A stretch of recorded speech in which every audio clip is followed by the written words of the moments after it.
Fried rice చేసుకుంటాను. ఇక కొంచెం ఒక చెంచా కారం, ఒక చెంచా ఉప్పు, ఇక 2 కోడిగుడ్లు, 2 పచ్చిమిరపకాయలు కోసుకొని గుత్తంత కల్జామాక వేసుకొని ఉల్లిగడ్డ వేసుకొని మంచిగా ఇట్లా కలుపుకుంటే ఎగ్ ఫ్రైడ్ రైస్ మంచిగా ఉంటుంది. ఇక పిల్లలు మంచిగా తింటారు. ఇట్లా తింటే మంచిది, వాళ్ళకు టేస్ట్ వస్తుంది నోటికి.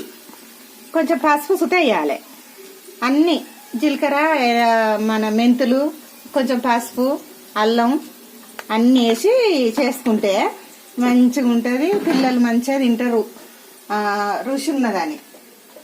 ఇక మన ఇష్టం, కోడిగుడ్లు 2 పోసుకోవచ్చు, 4 పోసుకోవచ్చు, ఉన్న తీరు అన్నాన్ని బట్టి పోసుకోవాలి. పోసుకుంటే పిల్లలకు పెడితే మంచిగా తింటారు. కొంచెం మసాలా సుత వేసుకోవాలి అందులో. ఇక ఎగ్ ఫ్రైడ్ రైస్ మంచిగా ఉంటుంది. ఇక కమ్మగా ఉన్నదని లొక్కలు వేసుకుంటే తింటారు. మీకు సుత నచ్చితే చేసుకోండి, ఎవరికన్నా చేసుకోబుద్ది అయితే. మేమైతే చేసుకుంటాను. ఇదేంది ఇగో మళ్ళా వీళ్ళకు టేస్ట్ చేస్తామని అంటారు, తింటారు, మంచిగా తింటారు. ఇగో నాని ఎట్లున్నదే,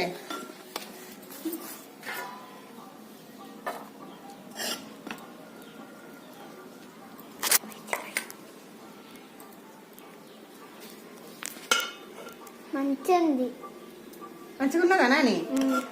ఇట్లా చేసుకొని తింటే మంచిగా ఉంటుంది. పిల్లలు మంచిగా తింటారు తృప్తిగా.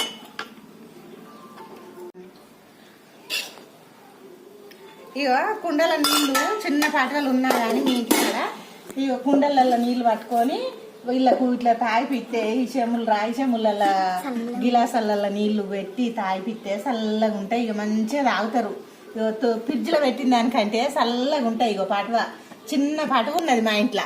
చిన్న పటువ ఉంటే నేనైతే పెట్టినా.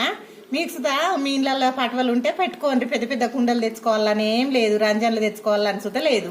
చిన్న పటువలు ఉన్నా కానీ చల్లగా అవుతాయి. మంచిగా బయట పెట్టుకుంటే చల్లగా ఉంటాయి. అది తాగితే మంచిది, ఆరోగ్యం మంచిగా ఉంటుంది.